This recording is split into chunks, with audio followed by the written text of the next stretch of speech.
बिस्मिल्लाहिर्रहमानिर्रहीम। अस्सलामु अलैकुम दोस्तों, अल्हम्दुलिल्लाह कल जैसे सऊदी हुकूमत ने हज के बारे में एक एलामिया जारी किया था, जिसकी तफसीलात मैं आपको 5 जून में बता चुका था। 5 जून में मैंने एक वीडियो शेयर करके आप तमाम भाइयों से ये कहा था कि सऊदी हुकूमत ये फ़ैसला कर सकती है कि डोमेस्टिक लेवल यानी कि सऊदी अरब में रहने वाले जो गैर मुल्की और सऊदी शहरी हैं उन्हें इस साल हज की इजाज़त दे, और वही फ़ैसला अल्हम्दुलिल्लाह सऊदी हुकूमत ने किया है।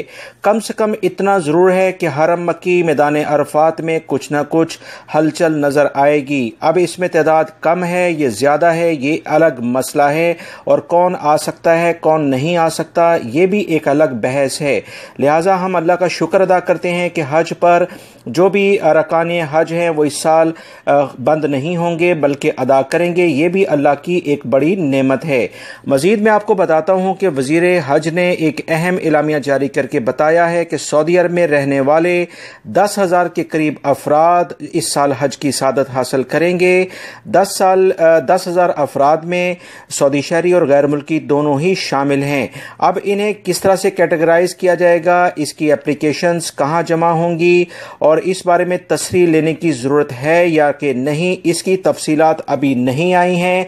तसरीह तो 100% लेनी होगी, क्योंकि बगैर इजाज़तनामे के कोई शख्स हज नहीं कर सकता है, क्योंकि वबाई मर्ज़ की वजह से काफ़ी कड़ी सज़ाएँ हैं।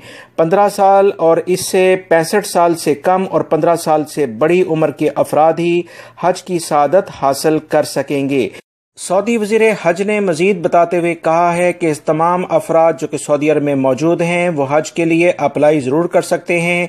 सऊदी वज़ारत हज इस सिलसिले में फ़ाइनली फ़ैसला करेगी कि किसको हज की इजाज़त देनी है या कि नहीं। इस बारे में दोस्तों जैसी मज़ीद इतलात आएंगी मैं अपने इसी चैनल के ज़रिए आप तमाम भाइयों से शेयर कर दूँगा। आपके कीमती वक्त का बहुत शुक्रिया। अस्सलामु अलैकुम।